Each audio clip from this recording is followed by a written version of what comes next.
Olá, mais um programa Muito Prazer no Ar. E hoje trago Mara von Miller. Mara, hoje o nosso assunto, vai ser muito interessante, porque falar em sexualidade ainda nos tempos de hoje, gera uma polêmica, ainda tem restrições. E falar em sexualidade com a DI, Oi, Andréia, obrigada pelo convite. Tá?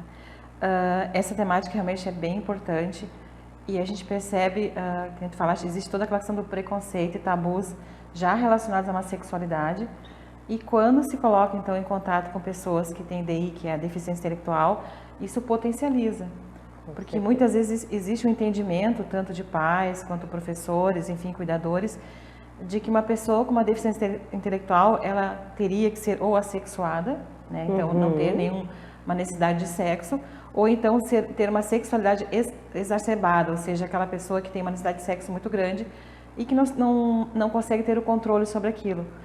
E deixam de considerar, muitas vezes, essa pessoa que tem uma deficiência intelectual como ser humano, que como todos os outros, tem uma necessidade e o direito também do exercício da sexualidade. Tem uma dificuldade muito grande, Mara, dos pais, em perceberem isso. Muitos pais, pelas pesquisas, 90%, 80% entende que o filho não vai necessitar dessa vida sexual, E a pouquinho o filho começa a entrar na adolescência, começa a masturbação, e eles não sabem como agir. Até assim, só para uma questão de contextualização, quando se fala em sexualidade, entender que a sexualidade ela é uma construção social, sim.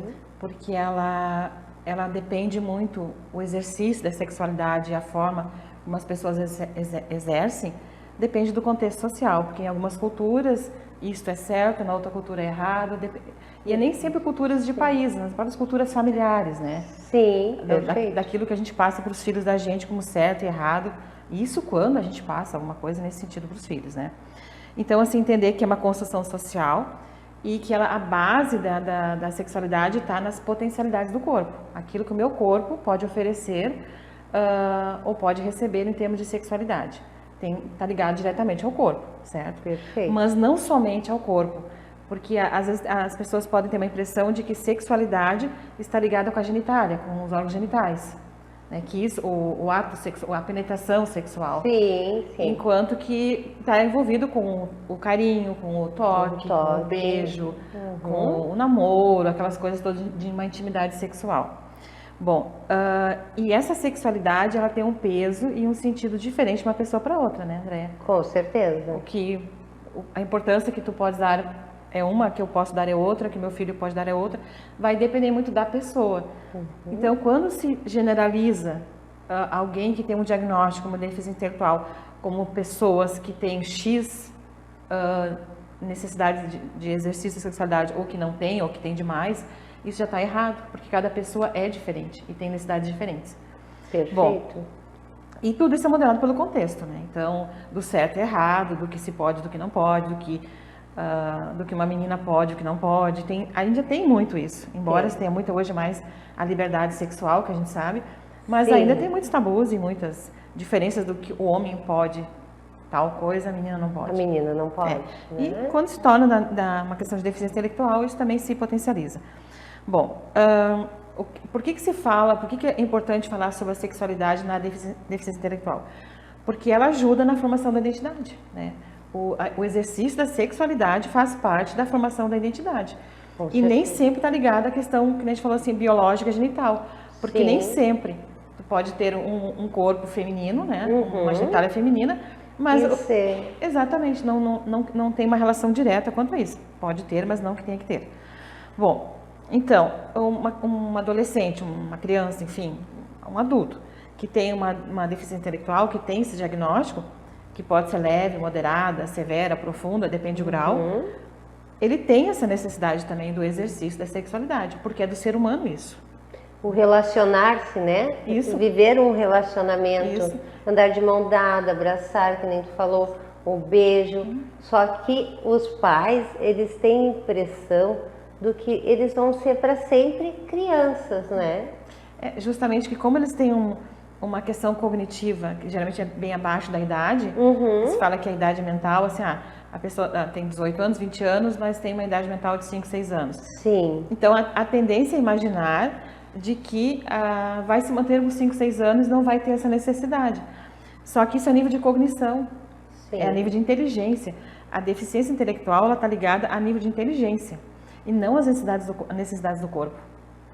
Então, se eu tenho uma deficiência intelectual e tenho 16, 17 anos, mesmo que a minha idade mental seja de 5, 6 anos, o meu corpo biológico, ele pede, o exercício do sexo também e da sexualidade como se eu tivesse 16, 17 anos. Perfeito. Então, Os hormônios, né? Exatamente, porque o adolescente com deficiência intelectual ou um deficiente que tem como é que se diz assim, dentro de um padrão, eles têm a mesma, entram na adolescência da mesma forma, entram na puberdade, eles têm esse ciclo equiparado. Então, é essa diferença que a gente tem que estabelecer, assim, que a deficiência intelectual está ligada ao intelecto, né? À inteligência, e não a outras coisas do corpo. Por isso que é importante a gente falar sobre isso. E o que acontece muitas vezes, assim, André, é que, por exemplo, você tem um adolescente que tem uma deficiência intelectual, ele está numa sala de aula e ele se masturba na frente dos colegas. E isso gera um auê, mas o que acontece? Ele tem uma necessidade, mas ele não tem a consciência, não tem o intelecto para diferenciar em que lugar eu posso fazer isso, em que lugar eu não posso fazer isso. Né? Então, ele choca muitas vezes aquela atitude, mas vamos pensar, é normal um adolescente se masturbar? É normal. Sim, é normal. A questão é o lugar, e isso precisa ser ensinado para ele. Exatamente. O que acontece, né? Então, ele não tem o conhecimento, não tem o diálogo em casa, né? Que ainda existe esse tabu dos pais conversar sobre a sexualidade, sobre o sexo com os filhos. Imagina com os filhos, né, com a deficiência intelectual. Como eu vou abordar esse assunto, né? Sim. Aquela insegurança. Às vezes, os pais também não tiveram esse amparo, não tiveram essa orientação. Ou se tiveram, foi muito brusca. 10 minutinhos de conversa ali e é só para tu entender o fisiológico da coisa ali, como funciona, e não olha, assim, tu tem o direito de te conhecer, tu deve conhecer o teu corpo, só que tu tem que fazer no privado, né? Isso. Orientações de como agir. E o que acontece muitas vezes é justamente o contrário isso é feio, isso é nojento, isso é sujo, está errado. Só que isso não vai inibir a necessidade, desejo, né? Não vai inibir a necessidade fisiológica. Até na psicologia a gente fala, tem o Maslow, que ele fala da pirâmide das necessidades. Sim. E na base tem, até eu botei para não esquecer nenhuma, respiração, comida, água, sono, homeostase, excreção e sexo. E isso independe da condição intelectual de cada pessoa, isso é necessidade do ser humano, de modo geral, independente do diagnóstico que a pessoa tenha. Então, isso tem que ser levado em consideração, assim, que aí já nem é tanto a questão da sexualidade, mas do sexo em si mesmo. Do sexo em si. Porque o ser humano, ele está programado biologicamente para reprodução. Perfeito. E ele vai, a nível primitivo, ele vai buscar isso. Ele vai buscar ter a relação sexual, porque ele foi programado biologicamente para a reprodução. É uma questão de sobrevivência da espécie, né? Então, isso tem que ser mediado com todas as pessoas de modo geral, mas com deficiência intelectual também, tem que ser mediado do que, como, quando, onde, como. Não proibido, mas tem que ser mediado, tem que ser ensinado, tem que ser educado nesse sentido. E outra coisa, Mara, a orientação para essas crianças não vir sofrer, né, o abuso. Sim, muito importante. Porque ele não tem a maldade do que está acontecendo. E a gente sabe que há pouquinho, numa conversa assim com um professor, descobre que está tendo um abuso de uma certa forma de alguém próximo. Sim. E ele está achando que está brincando. Sim. Porque né? eles fazem parte de um público vulnerável. Eles são vulneráveis porque muitas vezes não têm a consciência do que está acontecendo. E eles são vulneráveis realmente ao abuso. E se vê nos estudos que a gente falaste, assim, é muito comum encontrar estudos que falam sobre a questão do abuso em relação a pessoas com deficiência intelectual. Porque o abusador fica seguro no sentido de que a criança ou adolescente não está compreendendo, e caso esteja entendendo que tem algo errado e vá passar adiante, que não vai ser levado em consideração justamente por ter uma deficiência intelectual. Exatamente. Então os pais precisam entender a importância dessa orientação. Tu vai estar protegendo o teu filho. Sim. E até se fala muito assim, inclusive dentro das escolas, né? A gente tem escolas que abrem, né, bem assim para a gente fazer projetos de educação sexual. Outras ainda têm umas limitações, enfim, por questões, cada uma com as suas, de permitir que profissionais entrem para trabalhar a educação sexual com adolescentes, com crianças. Sim. Dentro, claro, daquilo que é o apropriado para cada faixa etária e daquilo que é apropriado para cada grau de inteligência, inclusive. Então, se a gente vai fazer uma educação sexual numa escola e de inclusão, enfim, onde tem criança, adolescente com deficiência intelectual, a gente vai fazer um trabalho de acordo com a capacidade de compreensão dessas crianças. De uma forma muito mais concreta, mas que a gente possa explicar dentro do que é mais adequado e da própria segurança do corpo também, né? De não permitir que o outro toque de forma indevida, que o outro abuse. Isso tem que ser ensinado. Isso tem que ser, a criança, o adolescente, eles têm que ser educados nesse sentido. Independente de ter ou não uma deficiência intelectual. Uma deficiência, né? E outra coisa, Mara, entende-se assim, tabus, crenças, né? Até preconceito, que eles não são atraentes, né? Que eles não vão conseguir ter uma vida sexual plena, atingir um orgasmo. Então tem todos esses tabus e preconceitos, né? Que ele não vai conseguir ter um filho, ou se tiver, não vai conseguir se gerando, né? Um filho não vai conseguir criar, educar. Aí entra a questão assim, do nível de deficiência, porque um diagnóstico de deficiência leve, moderada, ou até o grave, dependendo muito em questões, pode ter esse exercício de maternidade e paternidade, às vezes sim com uma certa vigilância, né, de um cuidador, mas sim, quando é uma profunda, aí tem que ter um pouco mais de cuidado, porque não que não vá poder ter um filho, mas a questão do cuidado com a criança, aí tem que ter um pouco de cuidado em termos de ter uma vigilância maior, enfim. Mas não que não possa, por essa razão, pode ter outras razões, mas não que por essa razão não possa ser pai ou possa ser mãe. Sim, e casos que são estéreis também, né? Sim, aí depende muito do quadro, porque às vezes tem uma comorbidade, tem, por exemplo, às vezes a deficiência intelectual está associada a um autismo, às vezes está associada a uma síndrome de Down, às vezes está associada com outras patologias, né? Sim. Outras condições. E até assim uma questão também que se fala em sexualidade na deficiência intelectual é que o exercício da sexualidade, o ideal dele, não só para quem tem deficiência intelectual, para todas as pessoas, é que seja com a busca do prazer com responsabilidade. Né? Ter prazer, mas com responsabilidade. É o que se fala para adolescentes, é o que se fala para, exercer, mas tem que ter responsabilidade. Tanto na questão de prevenção de doenças, de gravidez, todas essas coisas. Exatamente. Né? E é quando entra na responsabilidade, um pouco é isso que muitas vezes pais ou professores, enfim, não todos, obviamente, né? Mas assim, que tem essa tendência de entender que não teria como exercer a sexualidade por eles não terem essa capacidade da responsabilidade. Né? Não serem responsáveis pelo que estão fazendo, porque não têm entendimento muitas vezes. Então aí entra mais uma vez a questão da orientação e educação, que nem tu falaste. Até por doenças transmissíveis, né? Por anticoncepcional, preservativos, né? Sempre em função de proteger, né? Esse adolescente, essa criança com DI, né? Sim, é a proteção, é a educação no sentido de dar permissão para que tenha um exercício normal, porque não, né, da sexualidade, e também com responsabilidade com a proteção que tu falaste.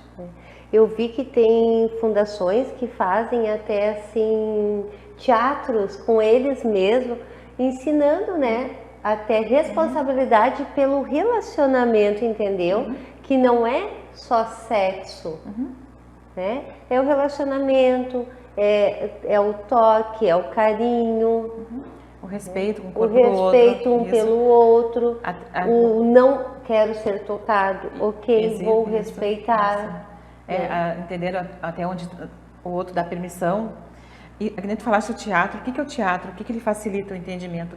Porque conforme o nível de deficiência intelectual, essa coisa da abstração, de imaginar as situações, muitas vezes eles não conseguem fazer isso a nível intelectual. Sim. Então a gente tem que trazer para o concreto, que eu digo assim, é a coisa concreta, é usar o teatro, seja com eles mesmos, seja com fantoches. Marionete. É isso, que sejam coisas concretas, como se faz com criança, porque depende muito de que idade mental eles têm, né? Então, sim, a idade exato. mental. 5, 6 anos eu vou usar teatro, eu vou usar objetos, eu vou usar uma coisa mais concreta para poder exemplificar e explicar. É como tu ensina uma criança a contar, tu usa tampinha, usa feijão, usa objetos, usa o ábaco, a coisa concreta. Até que mais tarde eles conseguem, 1, 2, 3... Imaginar, né? Imaginar, exatamente. Então, trazer para a realidade deles, para as condições deles, essa educação, essa orientação. Mas ela precisa ser dada. E isso tem hoje em alguma escola, alguma entidade aqui em Montenegro, Mara? Olha, existe talvez eu esteja desinformada, então eu não posso dizer que não existe. Mas existe uma dificuldade da gente conseguir entrar nas escolas para esse trabalho. Nós fizemos um trabalho em Canoas, numa escola uma escola de periferia, de bem assim, público vulnerável. Não necessariamente com deficiências intelectuais, mas também porque era uma escola inclusiva. Então, na sala de aula tinha adolescentes que se fala normativos e tinha os com deficiência intelectual. E nós fizemos um trabalho bem assim da exemplificação com bonecos. A gente fez com bonecos. Que legal. E a gente fez uma situação assim, a gente fala que é o Teatro Fórum, que é do Augusto Boal. O que é o Teatro Fórum? A gente começa a ensinar e aí a gente pensa, a gente paralisa a cena. Por exemplo, tem 2 adolescentes que um está querendo tocar o outro e o outro não quer dar permissão, não sabe como. Aí congela. Aí como vocês poderiam ajudar essa menina a dizer não? Daí, eu faria tal coisa, então vem cá no lugar dela. Aí troca, tira aquela e põe aquela pessoa. Aí ela dá andamento. Aí cria uma outra situação de conflito, congela. O que vocês poderiam fazer? Aí entra outro adolescente e se coloca no lugar. Eles mesmos vão criando estratégias para ajudar o outro a dizer ou não, ou seja o que for o conflito que for. Eles participam, né? É um teatro fora. Eles participam, eles são inseridos na encenação para a resolução de conflitos. Inclusive com a sexualidade. Então, teve uma cena assim, nós colocamos uma menina que estaria na casa de uma colega e que o pai estaria tocando indevidamente, porque a gente sabia que tinha muitos relatos disso na escola. Existe muitos relatos, né, Mara? Existe. E aí nós colocamos, teve uma pessoa que assumiu o papel do pai, uma outra pessoa o papel da menina, e esse pai, claro, não se permitiu de forma nenhuma que houvesse o toque, né? Sim. Mas o toque ele foi como se estivesse sendo tocado. Ó, vamos ter de conta que ela está colocando a mão, mas não está colocando a mão. Então se criou essa situação e a gente disse assim, agora ela precisa contar isso para alguém e ela não consegue. Como ela poderia contar para sua mãe, para o seu pai, para sua amiga? Como ela poderia contar? Daí, porque muitas vezes não contam, porque se eu contar vão achar que eu estou mentindo, que vão achar que eu que facilitei a situação, eles têm medo. E aí foi muito legal que as colegas foram interagindo. E aí no final uma menina chegou para nós e disse assim, no final nós terminamos, e ela veio nos chamar em privado e disse assim, então quando alguém faz isso com a gente, isso é um abuso? Então ela já tinha passado por isso? A gente disse, sim, porque não houve tirar a roupa, não houve ato sexual, houve um toque indevido. Então isso é abuso. Permitido. E não era uma menina que tivesse uma questão de deficiência intelectual. 13 anos, se não me engano, ela ficou chocada porque ela não entendia que isso era abuso. E nós falamos sobre abuso, falamos sobre estupro, falamos sobre as doenças sexualmente transmissíveis, todas as questões. Então é muito rico isso para eles. Porque às vezes as pessoas têm uma noção assim, Andréia, esses adolescentes hoje tu não precisa, porque eles têm vídeos, eles têm... Não, eles têm informações muito distorcidas. vagas e distorcidas. E os meninos assistem, às vezes, filmes pornôs, ou vídeos pornôs, eles têm o entendimento que eles podem tratar as meninas daquele jeito, que o exercício da sexualidade num namoro é daquele jeito.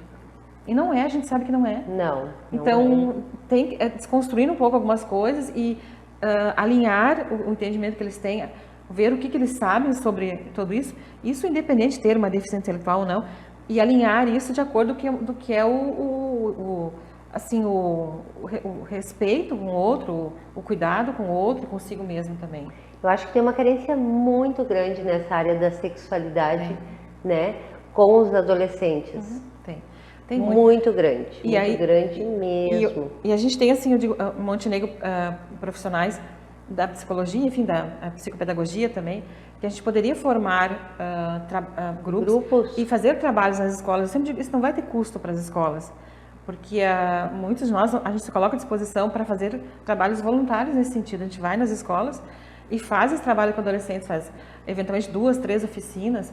A gente levanta a demanda que eles têm, e isso é importante ter escolas que têm alunos de inclusão, né? Para que a gente possa trazer todos para esse contexto e fazer o trabalho nesse sentido. A gente vai faz uma oficina para levantar o que eles entendem, o que eles sabem, qual é a noção que eles têm de tudo isso. Sim, para saber a informação que deve passar, né? Até onde pode ir. Isso, e o que tem distorcido, o que não tem. E a gente faz a caixinha de perguntas, que eles não precisam se expor. As perguntas que surgem são incríveis, assim, e coisas que a gente pensa... Hoje, eles sabem. Porque, por exemplo, assim, perguntas a respeito então eu preciso usar camisinha só para penetração, para o sexo oral eu não preciso usar camisinha porque eu não pego doença. Não, tu também pode pegar uma doença com sexo oral sem proteção. Então, várias perguntas que a gente pensa assim que, todo mundo já sabe, mas não sabem. Eles têm muito acesso pelo celular a vídeos, a informações, a tudo. Eles têm muito acesso. Mas às vezes não sabem o que fazer com aquelas informações. E assim, né, vamos dizer assim, até o preservativo, né? Sabe que tem que usar preservativo, não sei o quê, mas não sabe colocar corretamente. Né? Então são coisas assim que talvez teria que ser ensinado. Sim. Aliás, toda essa questão teria que ser muito falada, e falada abertamente. Aí as pessoas dizem, mas tu vai nos adolescentes, eles largam piadas. Sim, eles vão largar piadinhas, eles vão fazer Eles estão na fase, eles né? Estão na fase. Eles estão na fase ali E a gente vai manejando, isso tá tudo certo. Isso dá certo. Porque, às vezes, através de uma piada, é a forma que eles têm de perguntar uma coisa que eles não conseguem perguntar de uma forma séria. E tá tudo certo, a gente trabalha bem com isso com eles. Mas, assim, e não só de profissionais, mas também dos professores, a abertura para esse tipo de temática. E para os pais, né? Porque a gente pensa, por que o psicólogo precisa entrar na escola? Por que o psicopedagogo precisa entrar na escola? Por que o professor precisa lidar com isso? Porque falta a base, né? O ideal seria que em casa a gente fizesse esse trabalho. Mas a gente entende que muitas vezes eu não consigo fazer, vamos supor, com meu filho, com a minha filha, porque eu não aprendi isso na minha casa também. Exatamente. Então a gente não pode aquele julgamento assim, os pais estão errados. O ideal seria que houvesse essa abertura em casa e que os filhos se sentissem à vontade para conversar isso com os pais. Mas a gente sabe que é mais fácil o adolescente falar, às vezes, com a mãe de uma amiga adolescente do que com a própria mãe. Com certeza. Ou com uma professora na escola. Isso. Né? Um outro adulto de referência. Então é importante que o adolescente, seja com deficiência intelectual ou não, que ele perceba que ele tem um adulto de referência, seja a mãe de alguém, seja uma professora, seja quem for, para ter esse suporte. Mas tem que ter alguém, porque senão ele se perde.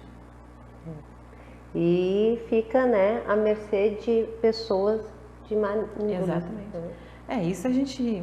É uma coisa assim que se fala muito, se busca trabalhar muito com filhos, com adolescentes, com crianças e tudo. E como isso ainda acontece. Né? Então é uma lacuna muito grande, a gente falaste antes, assim, é uma brecha muito grande para se trabalhar, para se atuar e para se falar sobre o assunto. Porque se fala mais hoje em dia sobre isso, né? Tu é da área, tu domina isso muito mais que eu, sobre a questão da sexualidade. Só que ainda falta muito, né? Muito. Falta muito mesmo. E que nem assim, as escolas, que nem, né, tu colocou, permitirem esse acesso de trabalhos voluntários, que isso vai estar trabalhando muito a educação para que não ocorra abuso entre colegas com DI, sem DI, né? Isso. Para eles aprender a respeitar a mulher, né? A menina que está ali, que está passando o momento.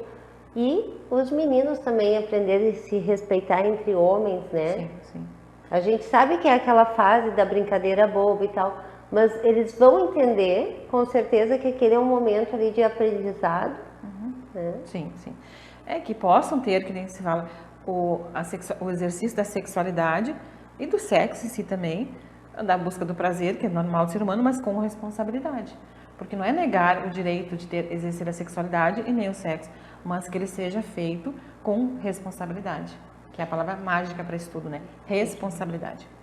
E Mara, eu tenho dificuldade de falar sobre sexualidade com meu filho, tanto na adolescência quanto, né, depois na vida adulta.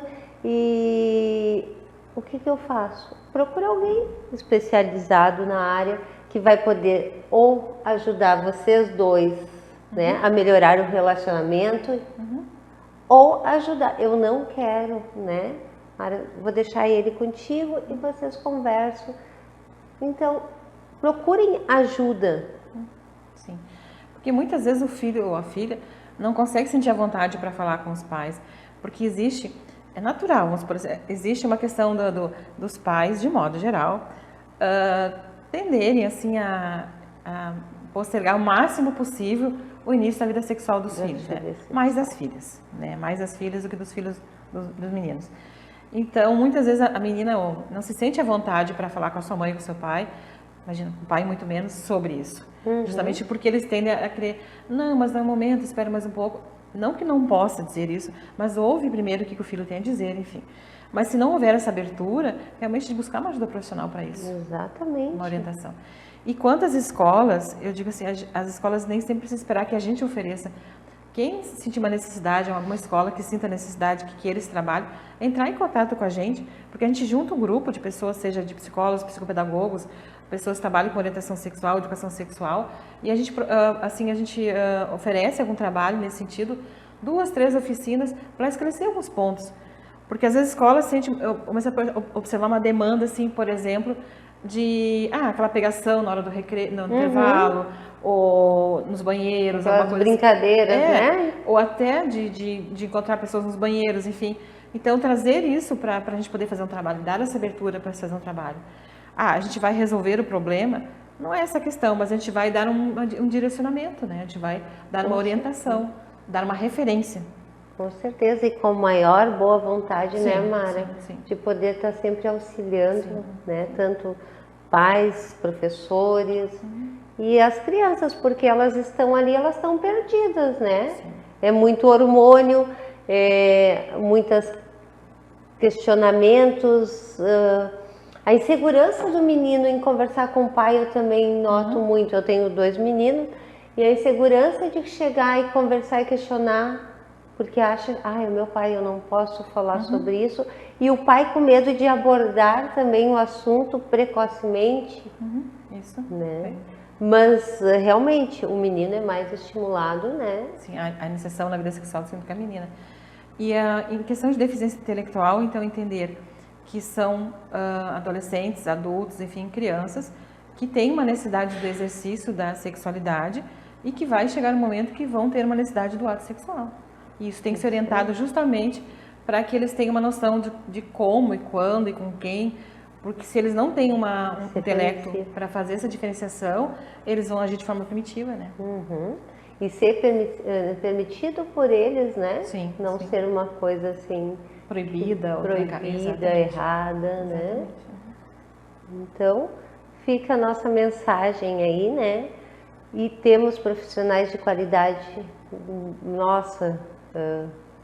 aqui na cidade, né? Se não gosta, procura fora, mas procure um auxílio. Pense o quanto vocês vão estar auxiliando, né? E futuras gerações também. Se a gente começar agora esse trabalho de orientação sexual, futuramente, né, a gente vai colher os frutos, que serão pessoas, crianças, adolescentes mais seguras.